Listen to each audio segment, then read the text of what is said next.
सर्वांना नमस्कार. स्वागत आहे आपलं मराठी चातुर्य कथा या यूट्यूब चॅनलवर. व्हिडिओला सुरुवात करण्यापूर्वी बेल आयकॉनवर प्रेस करा आणि आपल्या चॅनलला सबस्क्राईब करा, जेणेकरून सगळ्या नोटिफिकेशन्स तुमच्यापर्यंत पोहोचत राहतील. मग आता अर्जुनराव आणि मयुरी बसले त्यांच्या प्रेमाचा विडा रंगवत आणि तन्वी अर्जुन गेले 2-3 दिवसांनी त्यांच्या घरी. रात्री जवळजवळ खूप उशिरा म्हणजे 12 वाजता पोहोचले. आर्यन त्यांची वाट बघत बसलाच होता आणि ते घरी पोहोचेपर्यंत त्याच्या जीवात जीव नव्हता आणि सारखा फोन, मॉम डॅड कुठे आले. मग स्वीटी झोपली होती, पण आत्तू आणि मामा आले की मला उठव आर्यन असं ती म्हणाली होती. पण आता तन्वी अर्जुनला बघितलं. आर्यन पळतच गेला आणि त्यांच्या गळ्यात पडला. सोबतच अर्जुन अतुलला सुद्धा फोन केला आणि म्हणाला की तूही इथेच थांब आणि आमच्या मागून गाडी घेऊन ये. त्यामुळे अतुलसुद्धा आला होता आणि आर्यनचे डोळे पाण्यानं भरले त्या दोघांना बघून. तन्वी म्हणाली, आर्यन अरे असं काय करतो बेटा, काही नाही झालं आम्हाला. आर्यन म्हणाला, दिसतंय ते मला, आता आत या. अंकल आंटी तुम्ही पण या आणि आता आराम करा असं म्हणून त्या चौघांना त्यांना आराम करायला पाठवलं. स्वीटीला उठवलंच नाही आणि गुपचूप जाऊन निर्धास्त होऊन झोपला. आणि सकाळी उठून जेव्हा डायनिंग टेबलवर तिनं त्या दोघांना बघितलं तेव्हा त्यांना मिठी मारली आणि म्हणाली, मामा आत्तू आय मिस यू. तन्वी म्हणाली, हो बेटा, आम्ही पण तुला खूप मिस केलं. आणि खरं म्हणायचं तर अर्जुन सरांना कोल्हापूर सोडतच नव्हतं, कारण खूप रमले होते अर्जुन सर तिथं. त्यांना अजिबात येऊ वाटत नव्हतं. तिथली माणसं, तिथली भाषा त्यांना फार फार आवडली. आणि फक्तच तुझ्यामुळे स्वीटी आम्हाला यावं लागलो, नाहीतर आम्ही राहणार होतो असं तन्वी मुद्दाम अर्जुनकडे हसून बघत म्हणाली. आणि अर्जुन सरांच्या प्रतिक्रिया बघत होती आणि रिया सगळ्यांना नाश्ता देत होती आणि म्हणाली, दीदी जाताना दादा मला काय म्हणाला होता माहीत आहे का, तुला कोल्हापूर आवडलं तर तुला घेऊन जाईल, आपण सगळे जाऊया. मग दादा आपण कधी जायचं. आणि अर्जुन नाक डोळे मोडत म्हणाला, कधीच नाही, खूप डफर होता तो. आणि अतुल म्हणाला, कोण तो कोल्हापूरचा अर्जुन का. आणि अर्जुन सर म्हणाले, हो तोच तो आणि त्याची सो कॉल्ड गँग. काय यार, मित्रांची गँग असते का काय. ती भाषा आणि काय ते बोलणं आणि काय त्या शिव्या, मला तिथे थांबूसुद्धा वाटत नव्हतं. तन्वी म्हणाली, अर्जुन अरे आपण जिथून जाऊन येतो ना तिथल्या चांगल्या गोष्टी नेहमी लक्षात ठेवाव्या. आणि सांग बरं तिथं चांगलं काय होतं. आणि अर्जुन सर म्हणाले, ती मुलगी काय तिचं नाव गं असं म्हणून अर्जुन सर डोक्यावर जोर द्यायला लागले. पण आता त्यांना तर तिचं नाव माहीतच नव्हतं आणि विचारलंही नव्हतं त्यांनी नाव. पण आता अर्जुनरावांनी हाक मारलेली ती ही लाडाची आठवली आणि म्हणाले, हा यस मयू, ती मयू होती ना, ती खूप छान होती आणि तिच्या हाताला चवसुद्धा खूप मस्त होती. ए तनू, आपण तिकडं काय काय खाल्लं गं. आणि तन्वीही तोंड भरून मयुरीविषयी सांगायला लागली. आणि अर्जुन सर म्हणाले, तिचं नाव घे पण त्या डफरचं नाव घेऊ नको, ती खूप प्युअर माइंडेड मुलगी होती आणि तो पक्का बदमाश होता. आणि अतुल हसला आणि म्हणाला, पण तुम्ही तर त्याला मुंबईला इन्व्हाइट केलं आणि जर तो खरंच मुंबईला आला तर तुम्ही त्याचं स्वागत कसं कराल. आणि अर्जुन बोलायच्या आधीच तन्वी म्हणाली, 4 पंच देऊन देणार म्हणे, ठेवणार त्याच्या तोंडावर ते पंच. अतुल तू सांग मला, त्या मिस्टर अर्जुनरावांनी आम्ही मदत न मागता आम्हाला घरातून पाहिलं त्यांच्या आणि इतक्या पडत्या पावसात तो माणूस विनंती करायला आला. स्वतः अर्जुन सरांना माफी मागून स्वतःची गाडी घेऊन आम्हाला घरी घेऊन गेला आणि आमची इतकी तजवीज केली, खूप काळजी घेतली. आणि तो माणूस फार अपेक्षेनं म्हणाला की तुमच्या मुंबईला आलो की तुम्ही माझं स्वागत कसं कराल, कसा पाहुणचार कराल.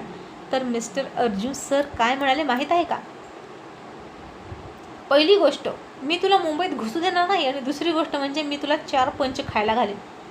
अतुल आता तूच सांग, उपकाराची परतफेड ही अशी असते का, मग कोण चिडणार नाही. आणि अतुल हसून म्हणाला, Arjun sir this is not fair.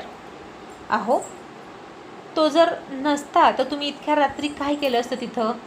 तरी अकडू अर्जुन सर म्हणाले, बसलो असतो गाडीमध्ये, त्यात काय. आणि कुणाल म्हणाला, हे बोलणं सोपं असतं अर्जुन, पण प्रत्यक्षात ज्याच्यावर अशी वेळ येते ना त्यांनाच ते कळतं. अरे एकट्या दुकट्या माणसाला गाठून आजकाल खून होतात आणि तू गाडी थांबण्याच्या बाता कसल्या मारतोस गाडीमध्ये. बरं झालं त्यानं तुला आणि तनूला घरी नेलं, आणि अशा माणसाचे मी तरी खूप आभार मानले असते. आणि अर्जुन म्हणाला, असं का? मग तनू त्याला फोन नंबर दे त्या डफरचा. आणि मिस्टर कुणाल, तुम्ही आभार माना आमच्या वतीनं. नॉनसेन्स. आणि कुणाल खाता खाता चिडून म्हणाला, आता यात नॉनसेन्स काय आहे अर्जुन? अर्जुन तुझा ॲटिट्यूड सगळीकडे चालत नसतो. आणि आता अर्जुन म्हणाला, तुला काय करायचं? त्या मूर्खापासून पिच्छा सोडून आलो आणि आता तू भेटलास का? आणि तन्वी त्या दोघांच्या मध्ये पडत म्हणाली, बास मिस्टर अर्जुन, तुम्हाला माहीत आहे का, तुमच्यातच प्रॉब्लेम आहे. जिकडे तिकडे तुमच्याशी लोक भांडतात कारण तुम्ही तापट आहात आणि सगळ्यांसोबत भांडणारे तुम्ही एकटेच आहात. तो मिस्टर अर्जुनचा मित्र राहुल. आणि अर्जुन लगेच म्हणाला, no no no no no, Rahul नाही, रावल्या. वॉट अ डर्टी लँग्वेज यार, आईच्या गावात. अतुल, आय स्वेअर अजून एक दिवस जर मी तिथं थांबलो असतो ना तर मी ना त्या राहुल्याचा आणि अर्जुनचा जीव घेतला असता. तसा आर्यन हसला आणि मला, डॅड अहो तुम्हीच म्हणाला रावल्या आणि आईच्या गावात, हे काय आहे? आणि अतुल खूप हसला आणि म्हणाला, लागलं अर्जुन सरांना कोल्हापूरच्या अर्जुनचं पाणी लागलं, तो बजाव टाली.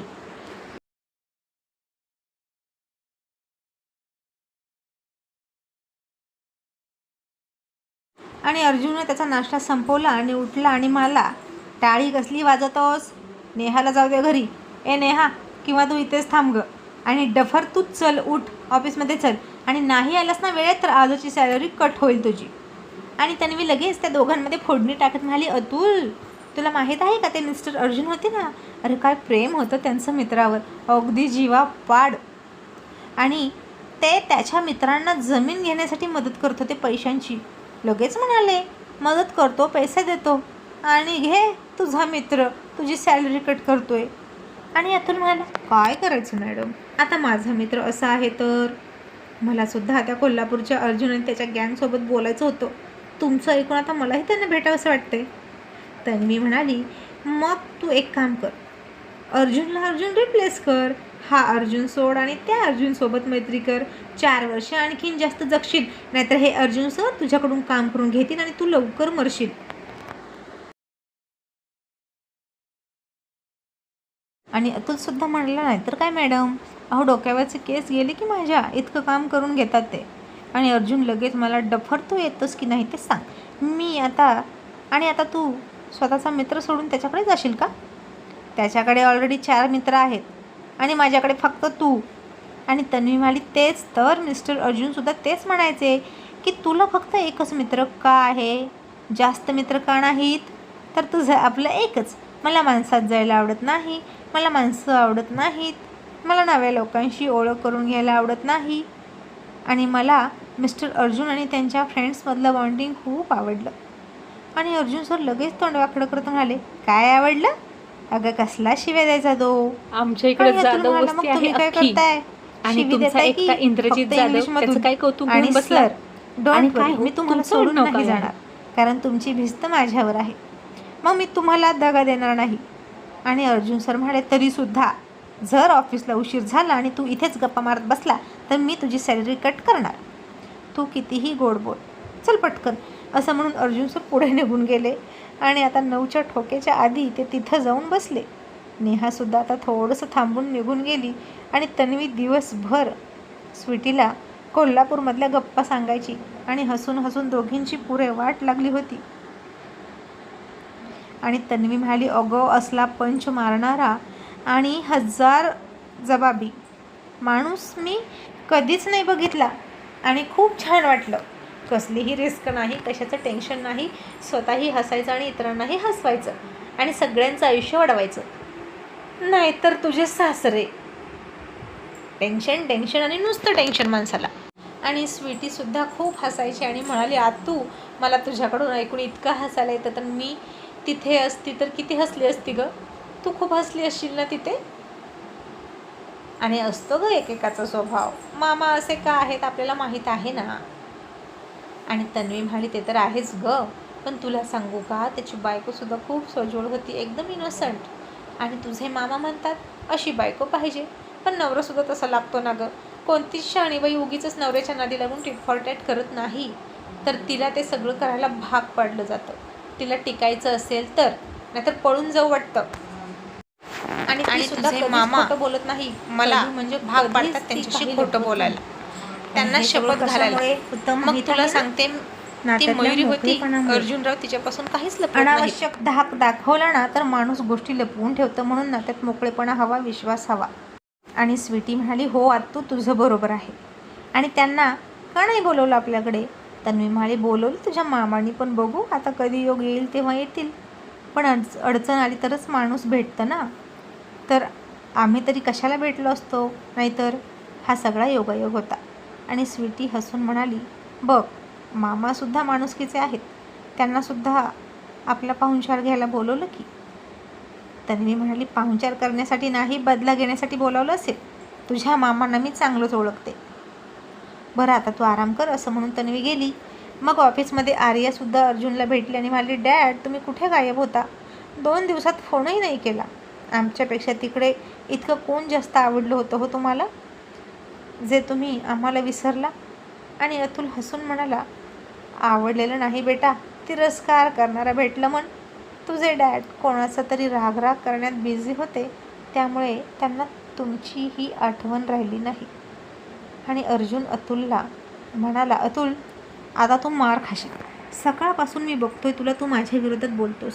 आणि प्रिन्सेस, मला तुम्हा दोघांचीही आठवण आली नाही असं नाही, पण त्याहून जास्त अतुल म्हणतो तसा मी रागात होतो हे नक्की. आणि माझी बदकिस्मत अशी होती की माझे फोन चालत नव्हते आणि मी तिथे अडकून पडलो, गाडीही नव्हती. आणि तो डफर काय म्हणाला, अडला वाटेवर, असे म्हणत अर्जुन सर त्या अर्जुनरावांची ती म्हण आठवत होते. आणि अतुल हसून म्हणाला, अडला हरी गडवाचे पाय धरी, हीच ना म्हण सर. आणि अर्जुन सर हसून खुश होत टाळे वाजवत म्हणाले, दॅट इज दॅट. शेवटी मला त्याचे पाय धरावे लागले. आणि अतुल म्हणाला, हो हो मिस्टर अर्जुन देसाई, आणि कोणाचं तरी पाय पकडतील? नो वे. आणि अर्जुन सर, दुनिया इकडची तिकडे होईल, पण तुम्ही कोणाचेही पाय पकडणार नाही. आणि मग इकडे अस्मितानं सुद्धा परीच्या बेबी शॉवर सेरेमनीची तयारी केली. तिलाही आता 7वा महिना लागला होता. आणि एक दिवशी परीच्या बेबी शॉवर सेरेमनीसाठी तिनं सर्वांना इन्व्हाइट केलं. आणि इथे सुद्धा स्वीटी सोडून सगळं गेले. आणि तिच्या जोडीला तिचा रखवालदार आर्यन थांबला. परी आणि ऋषी दोघांची तयारी करत होते. आणि परीनं त्याला फोन केला आणि म्हणाली, चिकू, तू आलास का? मी तुझी वाट बघते. आणि अरे मला सॉरी डार्लिंग, पण मी नाही येऊ शकलो. इथे सुद्धा थोडी रिस्पॉन्सिबिलिटी आहे ना, बट मी तुला भेटायला येईल. आणि SP सरांना सुद्धा कॉंग्रॅच्युलेशन सांगा. आणि ऐक परी, तो लास्टवाला मोमेंट असतं ना, पेढागी बर्फी बाउलमधून काढतात दोघांनी, तर त्यामध्ये काय निघालं ते मला नक्की सांग. परी म्हणाली, ओके, पण तू असता तर मजा आली असती. आणि आर्यन म्हणाला, सॉरी. मग स्वीटीनं सुद्धा त्या दोघांना कॉंग्रॅच्युलेशन केलं. परी ऋषी बाहेर आले आणि फुलांनी सजवलेल्या सोफ्यावर बसले. मग सगळ्यांनी तिची ओटी भरली, दोघांचं औक्षण केलं. मधू, आर्या, संग्राम आणि इंद्राला बाजूला सोडून एकमेकीं शेजारी बसल्या होत्या. दोघींच्याही अंगावर सेम कलरची sari, same jewellery, same purse होत्या. आणि त्यांना बघून चकित होत तन्वी म्हणाली, ओ माय गॉड, तुम्ही दोघी तर ट्विन्स सारखे दिसताय. किसी की नजर ना लगे मेरी बच्चियों को. आणि मधू म्हणाली, थँक्यू आंटी, आणि हे सगळं आम्हा दोघींसाठी मम्मीनं आणलं. आणि तन्वीवाली, नेहा, खूप छान शॉपिंग आहे. आणि तिकडून हे सगळं ऐकून अतुल म्हणाला, मॅडम, तिचा चॉईस छान आहे, पण माझा चॉईस खूप खराब आहे. आणि नेहा खुश होत म्हणाली, अतुल, बरं झालं तूच मान्य केलं की तुझा चॉईस खराब आहे, नाहीतर तुला काहीही चूज करता येतच नाही. नेहमी विचित्र, घाणेरड्या आणि टाकाऊ वस्तू घरात आणतो. आणि आता सगळ्यांनी तोंडावर हात ठेवला, कारण अतुल पुढे काय पंच मारणार होता हे सगळ्याला कळलं होतं बहुतेक. आणि एकट्या नेहालाच कळलं नव्हतं. आणि ती असं त्याला खाली बसायला लावण्यासाठी बोलली. पण आता विनोदाचा बादशाह असलेला अतुल म्हणाला, अगदी बरोबर बोललीस नेहा, माझी चॉईस ना खूप खराब आहे. आणि अत्यंत टाकाऊ वस्तू मी घरात आणतो. आणि एखादी गोष्ट चॉईस करायला गेलो की माझ्या डोळ्यांना काय होतं काय माहीत, माझा मेंदू बधीर होतो. आणि नेमकं टाकाऊ माल माझ्या गळ्यात मारला जातो. आणि अगं म्हणून तर मी तुला आणली, खराब टाकाऊ भांडखोर, असं म्हणून अतुलनं आता लपायची तयारी केली आणि त्यानं तिच्याशी पंगा घेतला होता. तो अर्जुन सरांच्या मागे लपला आणि हे ऐकून नेहाला काही कमी राग नाही आला, कारण तिचा सगळ्यात जास्त अपमान झाला होता. आणि तिनं बांगड्या मागं सरकवल्या, पदर खोचला आणि साडीसुद्धा वर खुचली आणि म्हणाली, अतुल तुला आता सोडणार नाही. आणि अतुल हसला आणि म्हणाला, डार्लिंग आधी पकडून तरी दाखव, असं म्हणून पळाला. आणि आज कन्फर्म अतुलची जागा बेडरूमच्या बाहेर आहे असं वाटलं आणि सगळे हसायला लागले.